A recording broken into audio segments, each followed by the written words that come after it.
সন্তান চোখের পানিগুলা ছেড়ে দিয়ে বলে, ও এমপি সাহেব, আমাদের ঘর নাই, আমাদের বাড়িও নাই, আমরা কোন রকম ভাবে একজনের জায়গার মধ্যে ওরকাই থাকি। বাবাটা মারা গেল নদীতে অ্যাক্সিডেন্ট হয়ে, এরকম ভাবে মাছ ধরতে গিয়া বাবার লাশটাও পাইলাম না। মা কষ্ট করে পরের বাড়ি কাজ করে আমাদেরকে মানুষ বানাইলো। ইন্টারভিউ হয়ে গেল খলিফাপট্টি মসজিদে, বাংলা বাজারের মসজিদের মধ্যে। এই যে 3 বছরের আগের ঘটনা, সন্তানগুলাকে নিয়ে গেল। ওই মায়ের সন্তান, যেই মা বেরির কাছে কোনো রকম জায়গার মধ্যে থাকি রে বা, বড় ছেলেটা কান্না করে বলে, আমার মা মানুষের বাড়ি কাজ করে আমাদেরকে মানুষ বানাইয়া 2টা সন্তানকে হাফেজে কোরআন বানাইলো। হাফেজে কোরআন বানানোর পর বড় ছেলেটা মাদ্রাসার মধ্যে মাত্র নাহাবিমির পড়তেছে, ছোট ছেলেটা সবে মাত্র উর্দুখানা এরকম ভাবে শুরু করে দিল। রমজান মাসে তারাবি পড়লো। এরকম এমপি সাহেব ডাক দিয়া কোলের ভিতরে নিয়ে বলে, রে বাবা তোমাদের বাড়ি কোথায়? বলে গঙ্গাপুরে থাকি। বলে আজকে থেকে বললাম তোমাদেরকে কেউ উরকাইত বলবে না। আমি আজকে থেকে ডাক দিয়া বলে যাই, তোমাদের যতটুকু জায়গার দরকার বরহানুদ্দিন শহরের মধ্যে আমি জায়গার তোমাদের জন্য ব্যবস্থা করে দিব। এই সন্তানগুলার বংশের কারণে গৌরব হয় নাই, হইছে কিসের কারণে? চিল্লে বলে। নামাজ শেষ হয়ে গেল, সন্তানগুলাকে গাড়ি দিয়া আলবাই হোটেলের মধ্যে নিয়ে গেল। গিয়া ডাক দিয়া বলতেছে, এর কার মায়ের সন্তান, কি খাইবা বাবা গো? আজকে তোমাদেরকে বিদায় দিব, তবে একটা ওয়াদা দাও, ঈদের দিন আমার সাথে একসাথে খাবার খাইবানি। বলে জমিনের ব্যবস্থা করে দিল। সন্তানগুলা বাড়িতে গিয়া মাকে জড়িয়ে ধরে কান্না করে বলে, গো মা,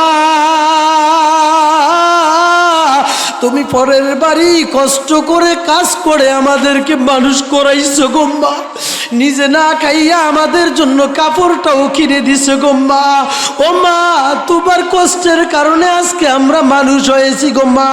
ও মা, তুমি কি চাও? মা সন্তানগুলাকে জড়িয়ে ধরিয়া যায় নামাজের উপরে বসিয়া ডাক দিয়া বলে, রে বাবা, দুনিয়ার কোনো কিছু চাই না রে বাবা, মরার পরে সামনে দাঁড়ায় জীবনের শেষ নামাজটা পড়ে বিদায় দিবি, এইটাই বড় চাই রে বাবা। এই জন্য বলি, ওই মা কত বড় ধন্য, যেই মায়ের সন্তান হাফেজে কোরআন হয়, আলেম হয়, যেই মায়ের সন্তানগুলা হাফেজে কোরআন হইয়া হাজার হাজার মানুষের সামনে কোরআনকে শুনিয়ে দেয়। আল্লাহু আকবার বলেন। এরকম সন্তান আছে না? আপনার সন্তান দারুল কোরআন মাদ্রাসার মধ্যে পড়াইলেন, আপনি বলবেন, হুজুর গো, আমার কোনো লাভ হবে কি লাভ হবে না? কঠিন মুসিবতের ময়দানে আল্লাহ তাআলা ডাক দিয়া বলবে, রে সন্তান, ও সন্তানের মা, ও সন্তানের বাবা, সম্মান করা আল কোরআন وعمل فيه ألبس والده تاجا يوم القيامة زوه أحسن من زوي الشمس في بيوت الدنيا لو كانت فيكم فما ظنكم بالذي عمل بهذا। নবী বলেন, সন্তান, সেই সন্তানটা মাদ্রাসায় পড়ে কোরআনে কারিমের হাফেজ হয়ে আলেম হয়ে, আপনার এলাকার সন্তান, এই যে এই আলিমাবাদ ইউনিয়নের সন্তান মুফতি আবুল বাশার সাহেব, এই মুফতি সাহেবের মা অনেক বড় ধন্য সন্তান, কত বড় আলেম আপনারা জানেন না, আমি জানি। এই হজরত কত বড় আলেম আপনারা জানেন না, আমার সাথে আরো আগের চেয়ে দেখা হয়েছে। কলুজারের মুফতি আব্দুর রাজ্জাক সাহেব কত বড় আলেম, তার মা বড় ধন্য। সরমনাইর ফয়জুল করিম, রাজাউল করিমের মা বড় ধন্য। কারি উজানির কারি ইব্রাহিম সাহেবের মা বড় ধন্য। সন্তান আলেম হয়েছে, হাজার হাজার মানুষের সামনে বয়ান করতেছে। ওই সন্তানের বয়ান শুনি হাজারো মানুষ দিনের পথে আসতেছে। ওই মা কবরে চলে গেছে, সদকায় জারিয়ার সওয়াব পাবেনি গো বাবা। নবী বলেছেন, আপনি বলবেন মাছ কাজী বাজার পানের দোকান করছি, নদীতে মাছ ধরছি, এরকম ভাবে জাল বাইছি, অটো চালাইছি, ভ্যান চালাইছি, টেরাং মাথায় করে নিয়ে সন্তানটাকে মাদ্রাসায় ভর্তি করে দিল। আপনাদের এই রাস্তা দিয়ে গাড়ি চলে না, অনেক বাবা আছে টেরাংটা মাথায় করে সন্তানকে হাতে ধরে মাদ্রাসায় নিয়ে আসে কি আসে না? কারণ ওই বাবার ভিতরে এরকম ভাবে কোরআনের বুঝ আসছে। কঠিন মুসিবতের ময়দানে সন্তান ডাক দিয়া বলবে, আল্লাহ, কষ্ট করে আমি মাদ্রাসায় পড়লাম। আল্লাহ বলবে, ও ফেরেশতার দল, উলবিসা ওয়ালিদাহু তাজান ইয়াউমাল কিয়ামাহ। সুবহানাল্লাহ বলেন, আরো জোরে বলেন।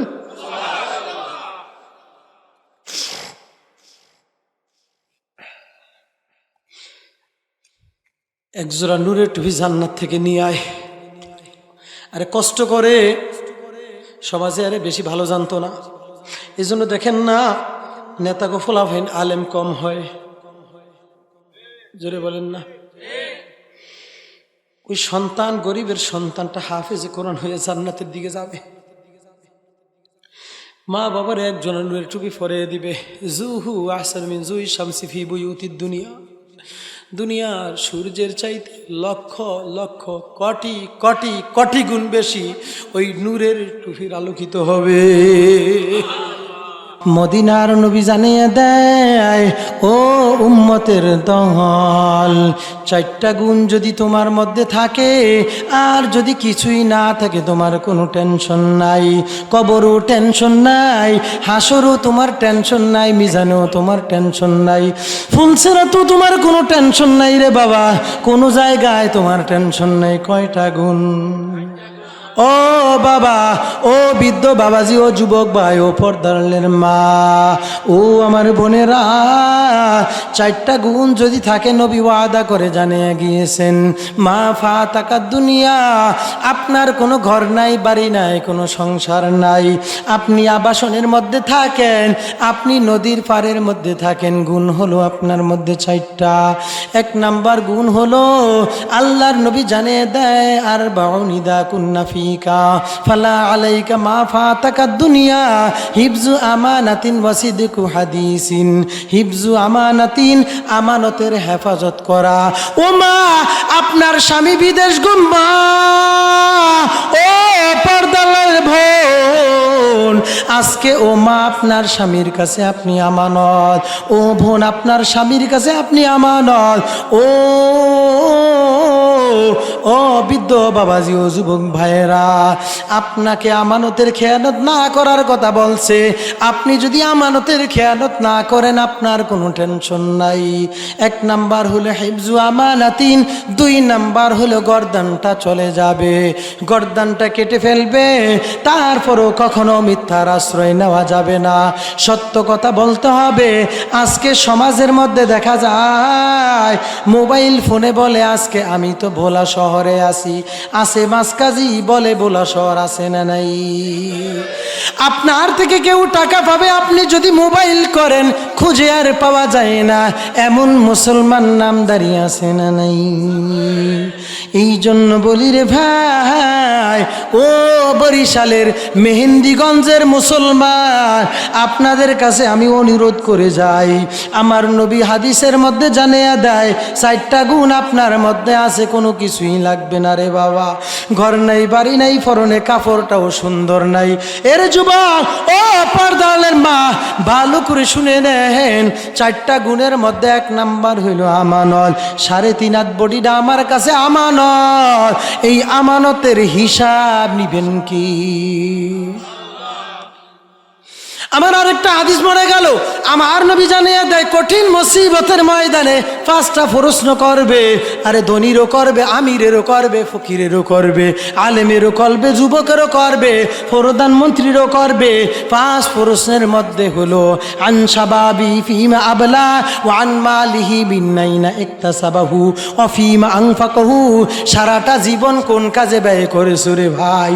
সারাটা জীবনের মধ্যে শাবাব ওই যৌবন কাল কোন কাজে ব্যয় করছো? আরে 12 বছর থেকে নিয়ে 40 বছর পর্যন্ত শরীরের রক্তের ফোঁটাটা বড় গরম ছিল। আরে এই জমানার ভিতরে তুমি নামাজ পড়ছো না বিলের ভিতরে, জমিনের ভিতরে মানুষের হাঁস চুরি করে, নারিকেল চুরি করে, গরু চুরি করে, বনভোজনের নামে এরকম ডেকসেট আনিয়া বেহায়াপনা আড্ডা গানের নাচ বাজাইছো না যাত্রা পালার গান বাজাইছো? আল্লাহ জিজ্ঞাসা করবে কি করবে না? নবী আমার জানিয়ে দেয়, নবী আমার জানিয়ে দেয় মা তাজালু কদামা আবদিন ইয়াউমাল কিয়ামাতি হাত্তা ইউসাল আন খামসিন।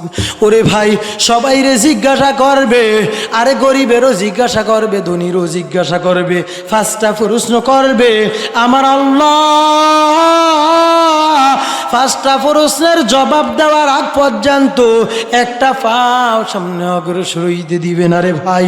নাম্বার 1 বলবে সারাটা জীবন কোন কাজে ব্যয় করছো? 2 নাম্বার হলো সারা জীবনের মধ্য থেকে নিয়া ওয়ান শাবাবি ফিমা আবলা। এর যুবক, ও যুবক ভাই, তোর পায়ে 2টা দড়ি রে ভাই, কি জবাব দিবি রে আল্লাহর কাছে? ও বৃদ্ধ বাবাজি, সারাটা জীবন কোন কাজে ব্যয় করছেন? আমার মালিক ডাক দিয়া বলে, ওরকম ভাবে নবী জানিয়ে দেয় একটা কদম সামনে অগ্রসর হইতে দিবে না। ওয়ান শাবাবি ফিমা আবলা, আপনার যৌবন কাল কোন কাজে ব্যয় করছেন? 3 নাম্বার হইল ওয়ান মালিহি মিনাইনা ইকতাসাবাহু, ধন সম্পদ কোন পথে আয় করছেন আর কোন পথে ব্যয় করছেন। আজকে দুনিয়াতে যদি অবৈধভাবে সম্পদ আয় করার কারণে আপনাকে আমাকে দুর্নীতি দমন কমিশনারের কাছে হিসাব দেওয়া লাগে, দুর্নীতি দমন কমিশনারের কাছে হিসাব দেওয়া লাগে না? লাগে না, বরংস গাড়ি নেয়, বাড়ি নেয়, সব কিছু নেই কি নেই না? জোরে কই না? সব বাজেয়াপ্ত করে কি করে না? দুর্নীতি দমন কমিশনারে নিয়ে যায়, বলে কোন পথে আয় করছো, ব্যাংকের একটু স্টেটমেন্টটা দিয়ে যাও, 1 বছরে কত টাকা লেনদেন করছো, এর তোমার হিসাবটা একটু চাই। আল্লাহ বলে, বান্দা ওয়ান মালিহি মিনাইনা ইকতাসাবাহু ওয়া ফিমা আনফাকাহু, আর তুই ধন সম্পদ কোন পথে আয় করছো? নবী বলে, কোন পথে আয় করছো? আল্লাহ জিজ্ঞাসা করবে। আর কোন পথে ব্যয় করছো? তাও তোরে আল্লাহ জিজ্ঞাসা করবে। আয়ের উৎসটা কি? তোর ইনকাম সোর্স কি? তোর ব্যয়ের খাত কি? আজকে এই জন্য বড় লোকের টাকা বেশি আল্লাহ রাস্তায় কবুল হয় না, ধনী লোকের ছেলেরা হাফেজে কোরআন হয় না, আলেম হয় না। কারণ টাকার ভিতরে যদি এরকম হারাম থাকে, হারাম খাইলে ব্যারাম যায় না। জোরে বলেন না কেন? সুন্নতের মধ্যে গুমরাহি নাই, বেদাতের মধ্যে হেদায়াত নাই, ঠিক কিনা? সুন্নতে গুমরাহি নাই, বেদাতের মধ্যে হেদায়েত নাই। এই জন্য দুর্নীতি দমন কমিশনার আপনাকে আমাকে সুন্দর করে জানিয়ে দেয়, তোমার আয়ের ইনকাম যদি গভর্নমেন্টের টাকা চুরি করে হয়, তাহলে তোমার সব কিছু ক্ষমতা যাইবে, ক্ষমতাও ফল্টি খাইলো, সম্পদ এরকমভাবে নিয়ে গেল। এরকম দেশের মধ্যে আছে না? না। 2016 সালের 8ই নভেম্বর মঙ্গলবার দিন রাত্র 8টার সময় টিভির সামনে আসিয়া ভারতের নরেন্দ্র মোদী বলে, আজকে থেকে 1000 টাকা নোট আর 500 টাকার নোট চলবে না। বলে কারণ কি? বলে কালো টাকা উদ্ধার করার জন্য আইন করে দিল। ভারতবর্ষের মধ্যে ছিলাম, দারুল উলুম দেওবন্দের মধ্যে হিরিক পড়ে গেল। কেমন একটা অবস্থা!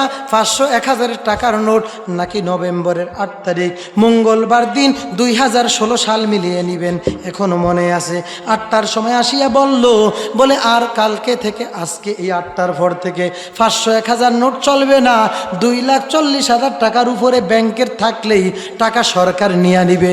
তাহলে বোঝা গেল আজকে দুর্নীতি দমন কমিশনারের হাত থেকে বাঁচা যায় না। টাকাগুলা ধরা খাইল। মুম্বাইয়ের মধ্যে, ভারতের সোমনাথের মধ্যে মোদি অর্ডার দিয়া দিল, টাকাগুলা সব বাজেয়াপ্ত করে নাও। ব্যাংকের মধ্যে 2,40,000 ইন্ডিয়ান রুপির পরে যেগুলা থাকে এগুলা এরকম সব বাজেয়াপ্ত করো। আমি ছোট্ট মানুষ, বালিশের মধ্যে যে 500 টাকার 2টা নোট ছিল এগুলাও আমার মনে নাই। 31 ডিসেম্বর শেষ, টাকা 2টা ফাইলাম, অসল হয়ে গেল। আল্লাহ যদি বলে বান্দা সারা জীবনের তোর নামাজ কবুল করি নাই, অসল উপায় থাকবে? জোরে কই না? সারা জীবনের আমল তোর আমি বজবাদ করে দিলাম, উপায় থাকবি না। টাকা 2টা দৌড়ে নিয়ে গেলাম। ভারতের রশিদিয়া মসজিদের দেওবন্দের মধ্যে ইত্তেহাদ ফিসিও নামে একটা জায়গা আছে। শাকের ভাই মাকতাবায়ে থানবী কুতুবখানার আমি কয়েকটা কিতাবের সরা করেছিলাম, এই জন্য থানবীওয়ালার কাছে নিয়ে গেলাম। এই 1000 টাকার নোট, 500 টাকার 2টা নোট, বলল চলবে না, আমার এই 2টা নোট চালিয়ে দেন। বলে না চলবে না। বলে কি করতাম? বলে শুধু চলবে না যদি আপনার কাছে ধরা খায়, বিনা সাক্ষীতে 30 দিনের জন্য কারাগারে থাকা লাগবে। তাহলে কি করতাম? বলে তাড়াতাড়ি নোট 2টা আগুনে জ্বালিয়ে দেন।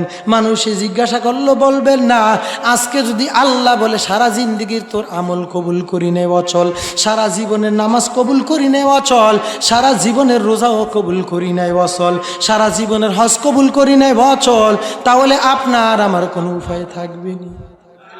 জোরে বলেন বাবা, আরো জোরে বলুন।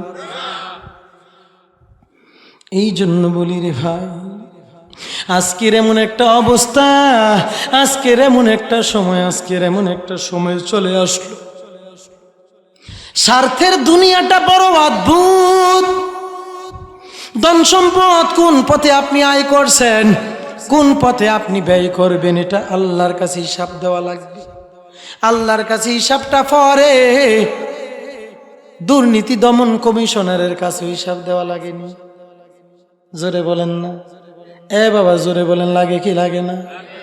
বেশি টাকা হইলে পাইছেন কই, হিসাব শুরু হয়ে যায়, ব্যাংকের টাকাগুলা নিয়ে নেয়। বুঝা গেল দুনিয়ার জমিনের মধ্যে যদি আপনার হিসাব দেওয়া লাগে, আল্লাহর কাঠগড়ায় দাঁড়াইয়া এই 4টা চলে গেল। 5 নাম্বার হিসাব দিবে, ওয়ান ইলমিহি মাযা আমিলা ফিহি, ইলম অনুযায়ী কতটুকু আমল করছো, কতটুকু ইলম অনুযায়ী আমল করছো রে বাবা। এটা আল্লাহ জিজ্ঞাসা করবে কি করবে না? ও আমার বাবা, ও যুবক ভাই, ও বৃদ্ধ বাবাজি, এখনো সময় আছে, একটু মাহফিলের প্যান্ডেলে আসেন। মাশাআল্লাহ প্যান্ডেল ভরে গেছেন, আরো আসেন। আপনাদের সাথে জীবনের কিছু কথা বলার ইচ্ছা, মানুষ কম, আপনাদের শোনার আগ্রহ। আমি অসুস্থ মানুষ, দূর থেকে সফর করে আসলাম, অনেক দূর থেকে আসলাম, সামান্য সময় বিশ্রাম নিলাম, আপনাদের কাছে চলে আসলাম। এই জন্য বলি রে বাবা, কদর করেন, সময় চলে গেলে বুঝে আসবে। কেমনে বুঝে আসবে? আজকে দাঁত আছে, বড় বড় হাড্ডিগুলা চাবিয়া খাইতেছেন, যেই দিন আপনার দাঁত পড়ে যাবে মনে চাইবে, তারপর চাবাইতে পারবেন না, এমন মানুষ আছে না নাই? এই জন্য আপনাদের কাছে আমি একটা অনুরোধ করে যাই, ইলম যতটুকু জানেন ততটুকু আপনাকে আমাকে জিজ্ঞাসা করবে। আল্লাহ বলবে বান্দা, বান্দা তোর আজকে আমি হিসাব নিয়ে নিব, আজকে তোর হিসাবটা নিয়ে নিব। এই জন্য বলেছিলাম রে ভাই, আল্লাহ তাআলা যেহেতু হিসাব নিবে, আল্লাহর কাঠগড়ায় দাঁড়াবো। নবী আমার 4টা গুণ বলেছে। এ যুবক ভাই, 4টা গুণের মধ্য থেকে যতই কষ্ট করেন না কেন, মিথ্যার আশ্রয় নেওয়া যাবে। জোরে বলেন, যাবে। হুজুর এটা আবার কি বললেন? জীবনে তো 100 ভোট দিলাম, 100 মানুষের বাবা বানিয়ে সেন্টারে গিয়ে ভোট দিলাম, আছে না নাই? নাই থাক, বলুন না, আপনারা বেজারুন। আমনা গায়ে না, আমাকে এলাকা আছে, আসেনি?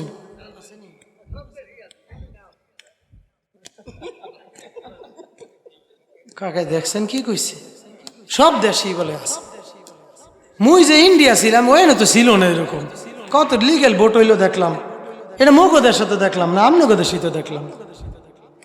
এই জন্য বললাম রে ভাই, মনে কষ্ট পাবেন না, কষ্ট পাবেন না। আমি ছোট্ট মানুষ, আমার জন্য দোয়া করে দিবেন। আমিও আমার মায়ের আদরের সন্তান, 7 বোনের পরে আমি একটা আদরের ভাই। এই জন্য বললাম রে ভাই, ভুল হলে ক্ষমা করে দিবেন, আপনাদের কাছে মাপ চেয়ে নিব। সেই কথা আমার নবীর হাদিসটা সামনে আসলো, আমি আপনাদেরকে জানিয়ে দিলাম। নবী জানিয়ে দেয় 4টা গুণের মধ্য থেকে 2 নাম্বার গুণ, জীবন চলে যাবে তারপর মিথ্যার আশ্রয় নেওয়া যাবে না।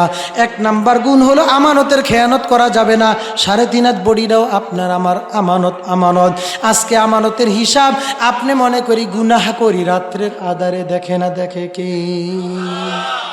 দস্ত গুয়াদে মঞ্চুনি দুজ দিদায়াম লব গুয়াদ মঞ্চুনি বুসিদায়াম চশম গুয়াদে দিদায়াম সো এ হারাম ঘোষে গুয়াদ চিদায়াম সামরুল কালাম।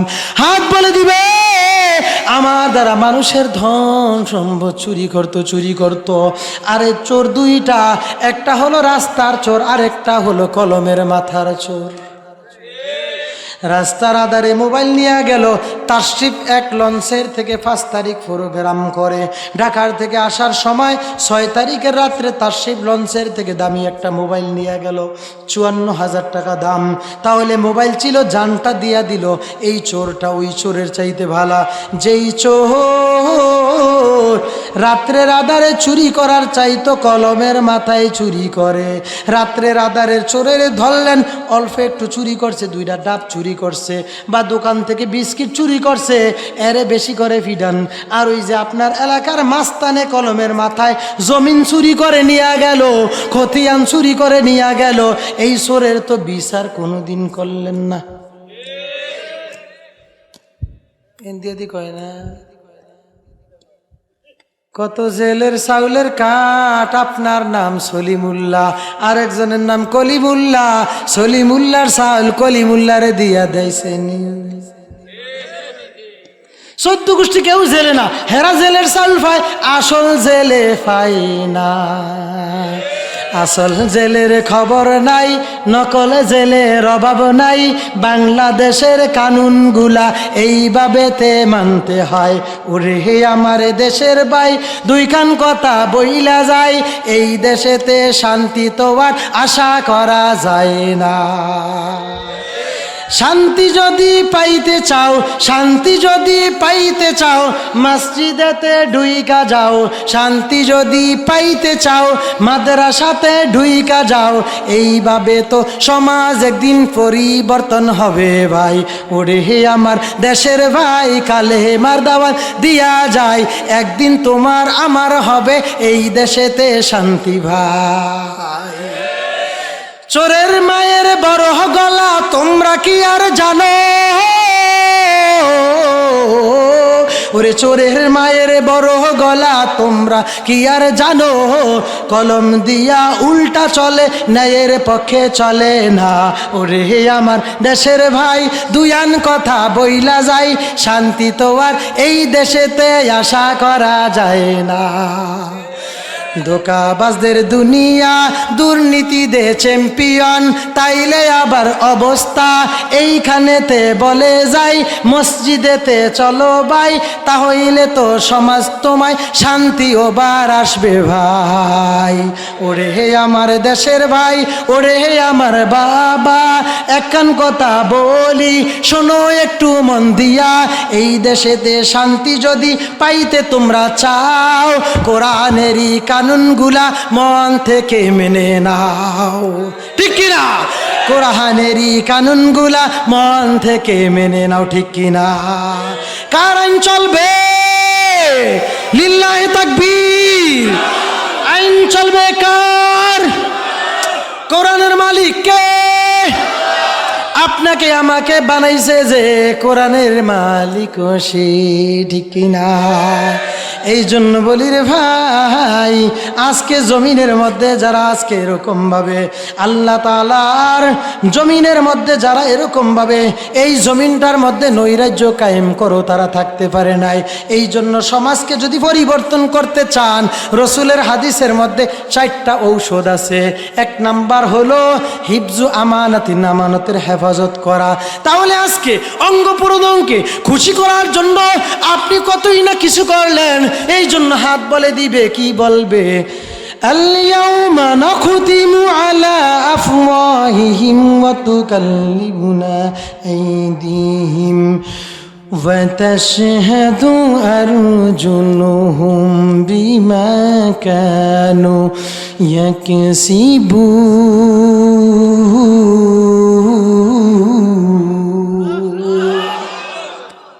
আল-ইয়াউমা নাখতিমু আলা আফওয়াহিহিম, আল্লাহ বলবে বান্দা তোর মুখে আমি মোহর মারিয়া দিব। হাত কথা বলবে। কে বলবে? জোরে বলেন, কে বলবে? হাত, হাত বলবে। সূরাতুল ইয়াসিন খুলে দেখেন না, 65 নম্বর আয়াতে কারিমা। আল-ইয়াউমা নাখতিমু আলা আফওয়াহিহিম, কে বলবে? হাত বলবে। আল-ইয়াউমা নাখতিমু আলা আফওয়াহিহিম ওয়া তুকাল্লিমুনা আইদিহিম ওয়া তাশহাদু আরজুলুহুম বিমা কানু ইয়াকসিবুন। হাত বলবে দস্তগুয়াদ মানচুনি দুজদিদাম লব্বগুয়াদ মানচুনি বুসিদাম চশমগুয়াদ দিদাম সুয়ে হারাম গোশে গুয়াদ ছিদাম সমরুল কালাম। হাত বলবে আমার দ্বারা চুরি করতো, চক্ষু বলবে নাজায়েজ জিনিস দেখতো, কান বলবে ইয়ারফোন লাগাইয়া বাঙালি গান তো দূরের কথা হিন্দি গান এরকম ভাবে দেখতো। এমন যুবকের সংখ্যা আছে না নাই? আসেনি? তাহলে সন্তানগুলাকে ভালো কেমনে বানাবেন? সন্তানকে ভালো বানাইতে হলে আপনাকে কোন জায়গায় পাঠাইতে হবে আপনি বিবেচনা করে নিতে হবে। 3 নাম্বারের অবস্থানটা আমি একটু বলে দিব। আজকে সন্তান কেন খারাপ হয়? মা বাবাই ঠিক মতো নামাজ পড়ে না, সন্তান কেমনে পড়বে? মা পর্দা করে না, এই জন্য মেয়েটা পর্দা করে না। বাবা নামাজ পড়ে না, সন্তানটাও নামাজ পড়ে না। সন্তান যদি মানুষের গাছের থেকে একটা এরকমভাবে মরিচ ছিঁড়ে নিয়ে আসে, নারিকেল ছিঁড়ে নিয়ে আসে, বিলের থেকে হাঁস ধরে নিয়ে আসে, খাল দিয়ে হাঁস বেসে যায়, চুরি করে নিয়ে আসছে, এমন কিছু মা আছে সমাজে যারা নাকি জবাই করে করে মজা করে করে খায়, আর কয় জাদু না তুই এরকম চালাই তারবি সংসার। আই যে আর ওই যে যেটা সোজা বোঝেননি, যেটা বোঝে না এটারে দিছে মাদ্রাসা, এরা দিয়ে কিচ্ছু হইতো না, এ ধাক্কা দিলে যায় মক্কা, এর দ্বারা কিচ্ছু হইতো না। আছে না নাই? চুরির পক্ষে যেই মা শাসন করে না, যেই মা চুরির পক্ষে শাসন করে না, ওই মা কখনো ভালো মা হইতে জোরে কোন। তাহলে বোঝা গেল যেই সন্তান ভালো হওয়ার ফ্যাক্টরি হলো মা, ওই মাকে কিভাবে বাহিরে বের করা যায়? আপনাদের দেশে এরকম ভাবে আসেনি? কি নাম কি? এনজিও, কোস্টার, ব্যারাক, গ্রামীণ, পোশিকা, আশা, এগুলা এরকমভাবে জায়গায় জায়গায় দিয়া দিয়েছে। কয়টা বরিশাল মেহেন্দিগঞ্জ ব্রাঞ্চ আপনারে লোন দেয় না, ভাবিরে খুব সুন্দর করে লোন দেয়। আর ভাবির যদি বোরকা না থাকে, চেহারা যদি খোলা হয়, চেহারাটা যদি একটু ভালো হয়, আশা কইরা বেশি দিন লাভ নাই। আপনি যাবেন বিদেশে, ভাবি যাব অফিসে, আপনি যাবেন বিদেশে, ভাবি যাইব অফিসে। কথা কই না, ঠিক না কইলো ঠিক। আছে না নাই? কি সুন্দর হাসি। রবিবারে কিস্তির লেগে আইছে। আফা কেমন আছে? স্যার ভালো আছেন? আসেন ঘরের ভিতরে। ভাইয়া কই? আমরা দূর কথা কইেন না স্যার, আমরা ভাইয়া কিস্তি টেয়ার, এর সংসার আইসে আমার জিন্দগি শেষ।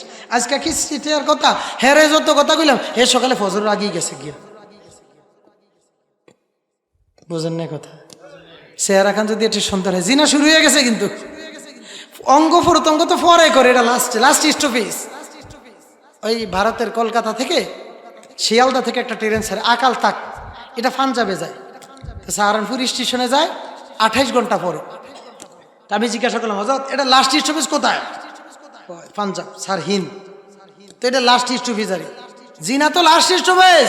সর্বপ্রথম তো চোখ দিয়া দেখে, অন্তরে কল্পনা করে। চেহারাটা যত এত সুন্দর, না জানি কণ্ঠ কত সুন্দর। আবার ইবলিস ধোঁকা দেয়, আল্লাহ রে কণ্ঠ এত সুন্দর, চেহারা কত সুন্দর। আর কথাও কয় স্টাইল করে, স্বামীর লোকে কথা কয় যেমন কুত্তায় কামড় দিছে, আছে না নাই? দেবে না কয় কি গো সালমার মা, কি সে কও তুমি? তখন কুত্তায় কামড় দিছে কি রে কথা। আর দেওয়ারের লাগে বোঝেননি, ভাবি কেমন আছে? জি আরে ভাই কষ্টিস না, তোর ভাই এককালে বেতাল অবস্থা। ভাবি আপনার কোনো টেনশন করেন, আমি থাকতে আপনার কোনো ভরসা নাই। খিরে আছে না নাই? কিও নাই? আপনাকে এলাকাত না থাকতে রে আছে? হায় হায়। আর যদি মনে করেন মেহেন্দিগঞ্জ বা একটু বলা গেছে ঈদের আগের দিন, ওই ঘরের আফার লেগিয়া কি কাপড় ডান্সে একেবারে কাঁচা হলুদ, তোমার চোখে ঠাড়া পড়ছে? কয় না, না কয় বাজারে গিয়ে তুমি এই দেখছো? ওই মা আদখালাহুল্লাহুন্নার, জাহান্নামে যাওয়া ছাড়া আপনার কোনো উপায় নাই। এমন মহিলা এই এলাকায় আছে না নাই? আর কেমন অবস্থা? যাও এবার তো গেছে, তোমার আর জিগাইম না। এবার হাঁসের ডিম বেচা টাকা লইছে, দান বেচা টাকা লইছে, আস্তে আস্তে জমা করছে। ফাঁসের বাড়ি আবার ভাবি বোঝেন হেঁটে একটু রং সংখ্যা, আপনার গোকা তো বেশি চালাক না। ফাঁসের বাড়ি মহিলা করে একসাথে মিশতে দিবেন না, 2-3 জন ফানের হাজি লইয়া বোঝেন। আর পুকুরের গাড়ে চাউল দিতে পাঠাইবেন না 2-3 জন একসাথে, সেটা সামনে মনে করেন। কারণ এই মাইকে প্রচার হওয়ার আগে এলাকায় কোনো কিছু হইলে মহিলাও কাছে একটু বলিয়া দিন, 2-1 আছে। সাংবাদিক কত স্পিরিটে দৌড়ায় দেখবেন, এর আগে খবর পুচ্ছা যাইবে। আপনারা কেছেন ঠিক, আমি কিন্তু ঠিক কই না। এরপরে দেখেন আজকে কেমনে শান্তিরা থাকবো।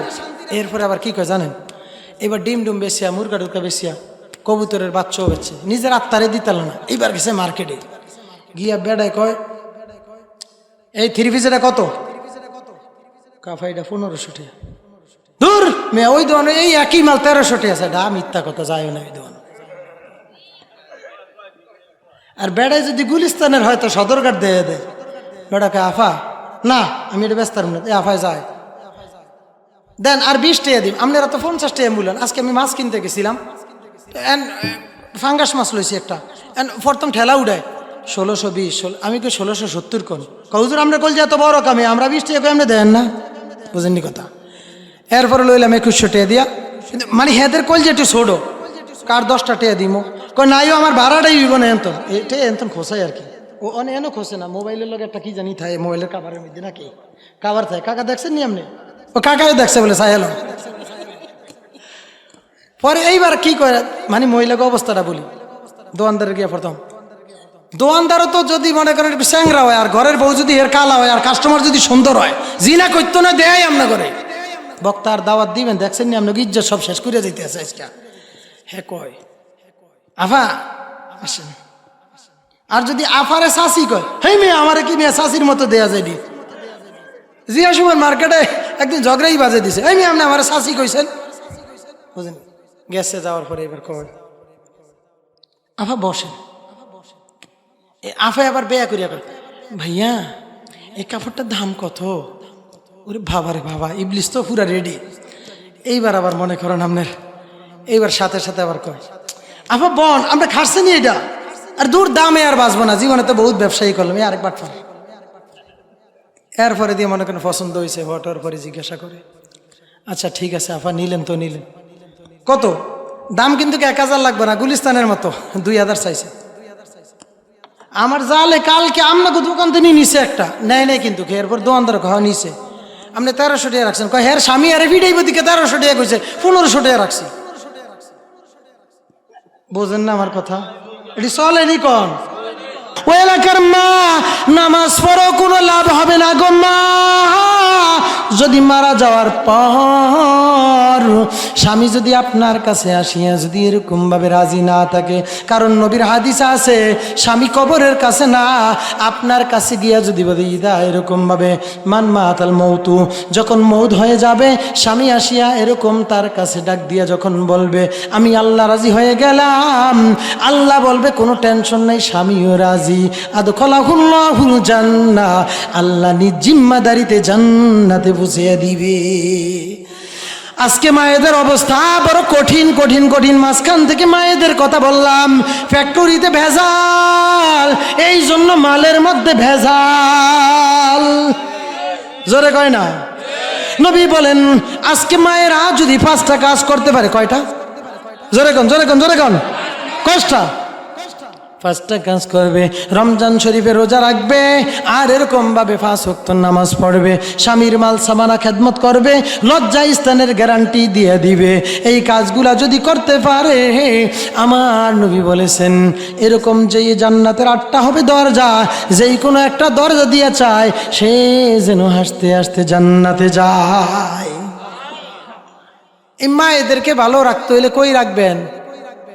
পর্দার মধ্যে রাখবেন। যুবক লেখে নাও, লেখে নাও, তুমি যে ফরকিয়া করো আরেকটা মেয়ের ইজ্জত নষ্ট করো, তোমার বোনের সাথে যদি কেউ ফরকিয়া করে তোমার যেমন বরদাস্ত হয় না, তুমি এটা ভেবে নাও যে আমি যে মেয়েটার সাথে অশোভনীয় আচরণ করি সে আরেকজনের বোন। কথা বলেন না? এই বাবা থাকবেন না ভাগবেন? ওঠা বসা নাই, ডায়াবেটিস আছে মুক্ত, বসে থাকেন। এই জন্য আপনাদেরকে আমি একটা কথা অনুরোধ করে যাই, হায়াত আর বেশি নাই, আসল কথার দিকে যাই। আপনার যদি ফ্যাক্টরি আপনি ভালো রাখতেন চান, আপনার ফ্যাক্টরি যদি ভালো রাখতেন চান, তাহলে সন্তানগুলাকে কোথায় দিবেন? জোরে বলে না। কোন মাদ্রাসায়? যেই মাদ্রাসার সন্তানগুলা আছে, মাদ্রাসা আছে, মাদ্রাসায় সন্তান আছে যতক্ষণ, পাঞ্জাবিও আছে ততক্ষণ, দাড়িও নাই, পাঞ্জাবিও নাই। মাদ্রাসার থেকে আসলে এটা স্কুল না মাদ্রাসা চিনতে বড় কষ্ট হয়। এমন মাদ্রাসা সমাজে আছে না নাই? ফুলা বলে আলেম হয়ে গেছে, কালো দাড়ি নেই, কথা কন্যা দি নাই, আছে না নাই? মনটা বেজার করছি কি আর জানেন, আফসোস লাগে। ধোকাবাস, তুই স্কুলে ভর্তি হবে না, তোর এই মাদ্রাসায় পড়তে গেছি কেটারে, তোর কারণে তো মাদ্রাসার বদনাম হয়। কি হুজুর কথা কন না কা? স্কুলে ভর্তি হো, স্কুলে দাঁড়াইয়া ছেলেটা পেশাব করে দাঁড়াইয়া, কোনো সমস্যা নেই, ওর স্যারেও দাঁড়াইয়া করে। আমার ফুতে দি বাথরুমে গিয়া সিগারেট খায়, কোনো টেনশন নাই, ওর স্যারে আফিন খায়। কথা কয় না কয় কি রে, আমার ছেলেটা দি লেদা ছোট বাচ্চাদের মতো পেশাব কইরা দাঁড়িয়ে গেল। কয় কি রে, কয় গুড়া আর বুড়া। দেখেন সমাজে গুড়া আর বুড়া। আমাকে ফয়জুল্লাহ পেশাব করে ফানি লয়, 1 বছর 3 মাসের বাচ্চা, বোঝে কিচ্ছু, তাহলে ওইটা হইলো গুড়া। আবার দেখলাম পাশের বাড়ির চাচা, এই তো পেশাব কইরা উঠা যায়, এই তো ওইটার মতো, ওই যে আঘাত লাগাই মনে, বোঝেননি কথা, এই অবস্থা। এরকম সমাজে আছে না নাই? তাহলে গুড়া আর বুড়ার মতো। এই জন্য সন্তানকে কেমন শিক্ষা দিবেন? মদিনা বহালার শিক্ষা দিবেন। কেমন শিক্ষা? যেই শিক্ষা পাইয়া সন্তান মদখোর হয় না, গাঞ্জাখোর হয় না, আফিন খায় না, চুরি করে না, ডাকাতি করে না, রাহাজানি করে না, মানুষের গাছের নারিকেল চুরি করে না, ডাব চুরি করে না, হাঁস চুরি করে না, গরু চুরি করে না। এমন সন্তান কোন জায়গায় তৈয়ার হয়? আমি একটু আপনাদের কাছে প্রশ্ন রাখবো, আপনাদের এলাকায় কলেজ আসেনি, স্কুল আসেনি, প্রাইভেট পড়ায়নি? স্কুলের ক্লাস হয় কয়টায়? সকাল 9টা থেকে নিয়ে 3টা, প্রাইভেট এরকমভাবে সকাল 9:30 থেকে নিয়ে 3:30 পর্যন্ত প্রাইমারি স্কুলে ক্লাস হয়। কলেজে হয় কয়টায়? 10টা থেকে কোনো রকম 1টা পর্যন্ত। ভার্সিটিতে সপ্তাহে হয় 2-3 দিন, এইটাই হয় বড় ক্লাস। এই ক্লাসের পরে সন্তানকে আপনি প্রাইভেট পড়াইবেন 1 ঘন্টা, ওই সময় টাকা দেওয়া লাগে কি লাগে না? লাগে কি লাগে না?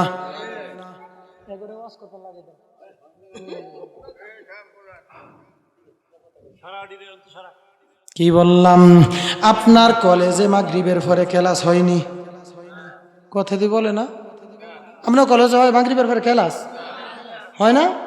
ফজরের আগে তাহাজ্জুদের সময় ছাড়ে আইসে পড়াইতো, ফজরের পরে, এশারের পরে। কি রে, হয় না? কলেজে হয় না?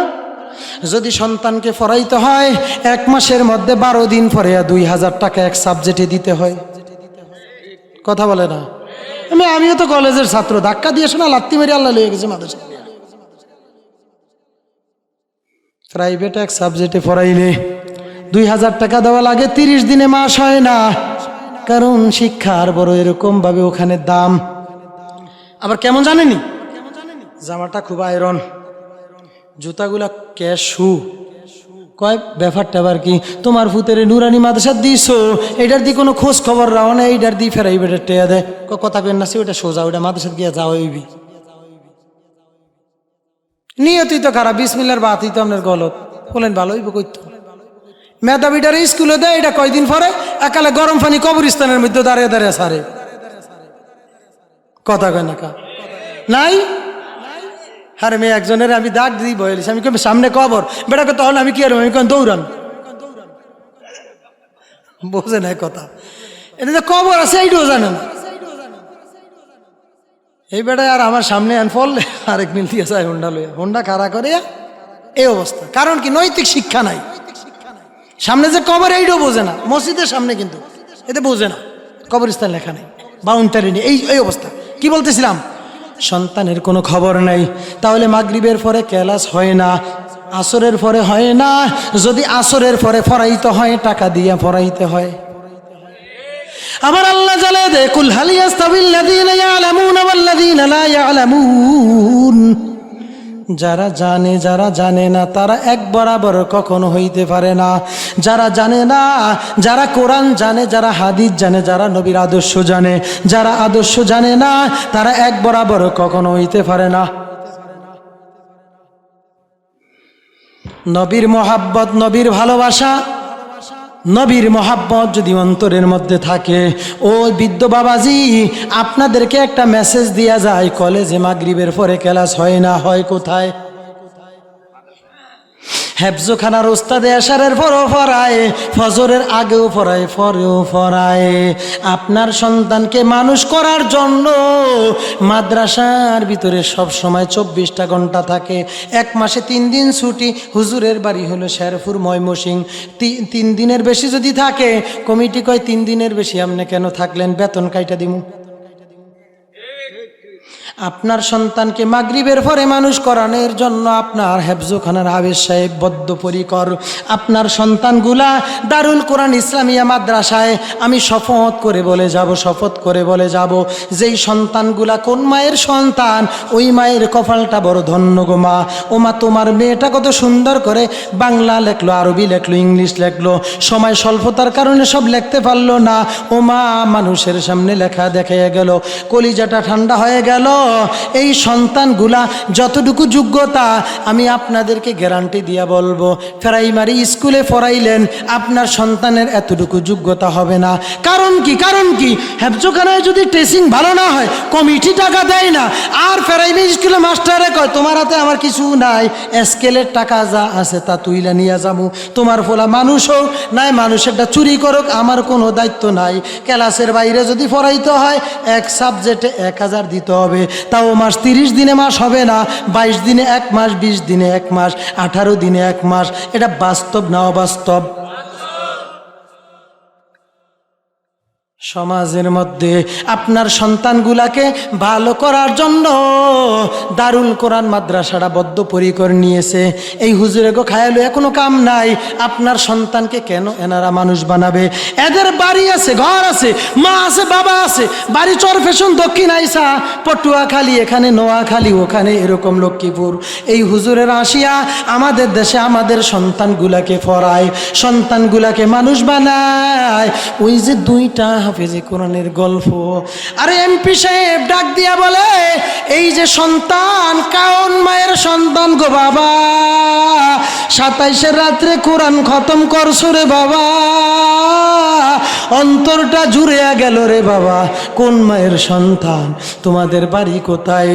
সন্তান চোখের পানিগুলা ছেড়ে দিয়া বলে, ও এমপি সাহেব, আমাদের ঘর নাই, আমাদের বাড়িও নাই, আমরা কোন রকম ভাবে একজনের জায়গার মধ্যে উরকাই থাকি। বাবাটা মারা গেল নদীতে অ্যাক্সিডেন্ট হয়ে, এরকম ভাবে মাছ ধরতে গিয়া বাবার লাশটাও পাইলাম না। মা কষ্ট করে পরের বাড়ি কাজ করে আমাদেরকে মানুষ বানাইলো। ইন্টারভিউ হয়ে গেল খলিফাপট্টি মসজিদে, বাংলা বাজারের মসজিদের মধ্যে। এই যে 3 বছরের আগের ঘটনা, সন্তানগুলাকে নিয়ে গেল। ওই মায়ের সন্তান, যেই মা বেরির কাছে কোনো রকম জায়গার মধ্যে থাকি রে বা, বড় ছেলেটা কান্না করে বলে, আমার মা মানুষের বাড়ি কাজ করে আমাদেরকে মানুষ বানাইয়া 2টা সন্তানকে হাফেজে কোরআন বানাইলো। হাফেজে কোরআন বানানোর পর বড় ছেলেটা মাদ্রাসার মধ্যে মাত্র নাহাবিমির পড়তেছে, ছোট ছেলেটা সবে মাত্র উর্দুখানা এরকম ভাবে শুরু করে দিল। রমজান মাসে তারাবি পড়লো। এরকম এমপি সাহেব ডাক দিয়া কোলের ভিতরে নিয়ে বলে, রে বাবা তোমাদের বাড়ি কোথায়? বলে গঙ্গাপুরে থাকি। বলে আজকে থেকে বললাম তোমাদেরকে কেউ উরকাইত বলবে না, আমি আজকে থেকে ডাক দিয়া বলে যাই, তোমাদের যতটুকু জায়গার দরকার বরহানুদ্দিন শহরের মধ্যে আমি জায়গার তোমাদের জন্য ব্যবস্থা করে দিব। এই সন্তানগুলার বংশের কারণে গৌরব হয় নাই, হইছে কিসের কারণে? চিল্লে বলে। নামাজ শেষ হয়ে গেল, সন্তানগুলাকে গাড়ি দিয়া আলবাই হোটেলের মধ্যে নিয়ে গেল। গিয়া ডাক দিয়া বলতেছে, এর কার মায়ের সন্তান, কি খাইবা বাবা গো? আজকে তোমাদেরকে বিদায় দিব, তবে একটা ওয়াদা দাও, ঈদের দিন আমার সাথে একসাথে খাবার খাইবানি। বলে জমিনের ব্যবস্থা করে দিল। সন্তানগুলা বাড়িতে গিয়া মাকে জড়িয়ে ধরে কান্না করে বলে, গো মা তুমি পরের বাড়ি কষ্ট করে কাজ করে আমাদেরকে মানুষ করাইছো গো মা, নিজে না খাইয়া আমাদের জন্য কাপড়টাও কিনে দিছো গো মা। ও মা তোমার কষ্টের কারণে আজকে আমরা মানুষ হয়েছি গো মা। ও মা তুমি কি চাও? মা সন্তানগুলাকে জড়িয়ে ধরিয়া যায় নামাজের উপরে বসিয়া ডাক দিয়া বলে, রে বাবা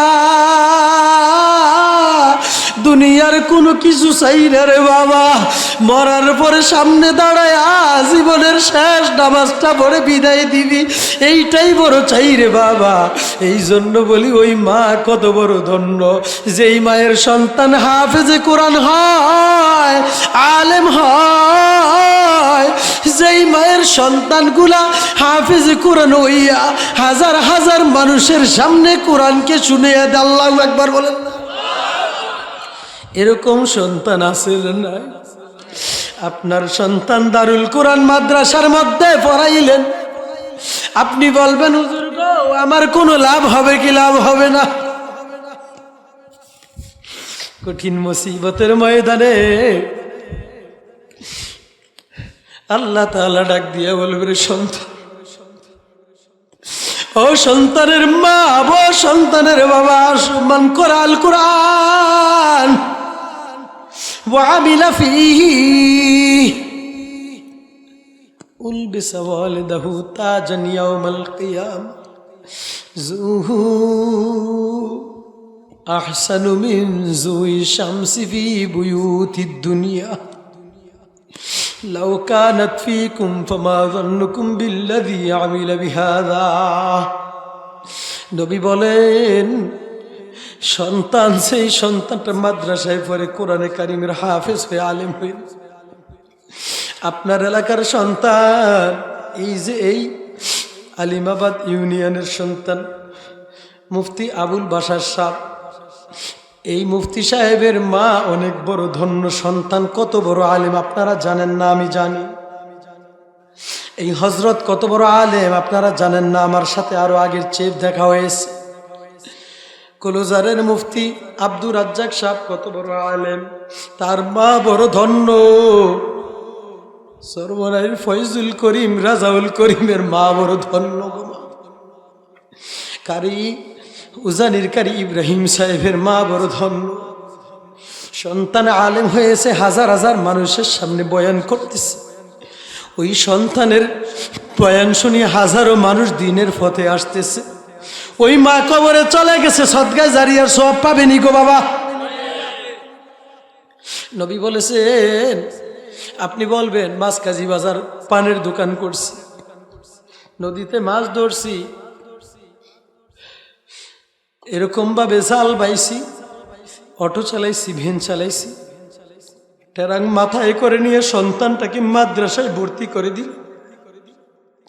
আপনাদের এই রাস্তা দিয়ে গাড়ি চলে না, অনেক বাবা আছে টেরাংটা মাথায় করে সন্তানকে হাতে ধরে মাদ্রাসায় নিয়ে আসে কি আসে না? কারণ ওই বাবার ভিতরে এরকম ভাবে কোরআনের বুঝ আসছে। কঠিন মুসিবতের ময়দানে সন্তান ডাক দিয়ে বলবে আল্লাহ, কষ্ট করে আমি মাদ্রাসায় পড়লাম। আল্লাহ বলবে ও ফেরেশতার দল, উলবিসা ওয়ালিদাহু তাজান ইয়াউমাল কিয়ামাহ। সুবহানাল্লাহ বলেন, আরো জোরে বলেন।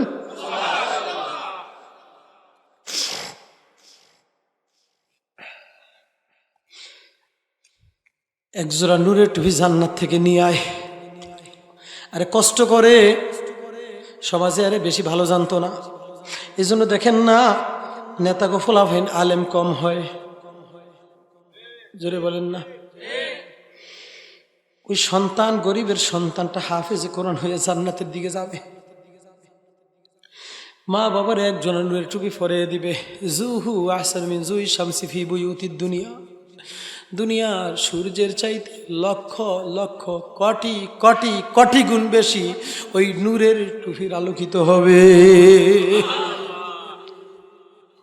লাউ কানাত ফীকুম ফামা যান্নুকুম বিল্লাযী আমিলা বিহাযা।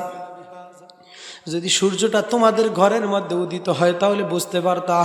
বলে সন্তানের মা বাবার যদি এত সম্মান হয়, যেই সন্তান হাফেজে কোরআন আলেম হবে ওই সন্তানের কত বড় সম্মান।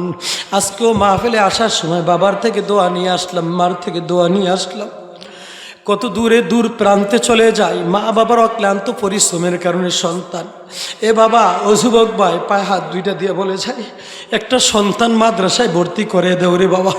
এই সন্তান কমপক্ষে কিছুই করা লাগবে না, কমপক্ষে হাফেজে কোরআন হইয়া আলেম হইয়া জীবনের শেষ গোসলের পরে সাদা কাপড়ের প্যাকেট দোকানের পরে জীবনের শেষ নামাজ পড়ে কবরে নিবে। ওই মা বাবা কত বড় ধন্য, যেই মা বাবার সন্তান জীবনের শেষ নামাজ পড়াইয়া কবরস্থানে নিয়ে যায়। আল্লাহু আকবার।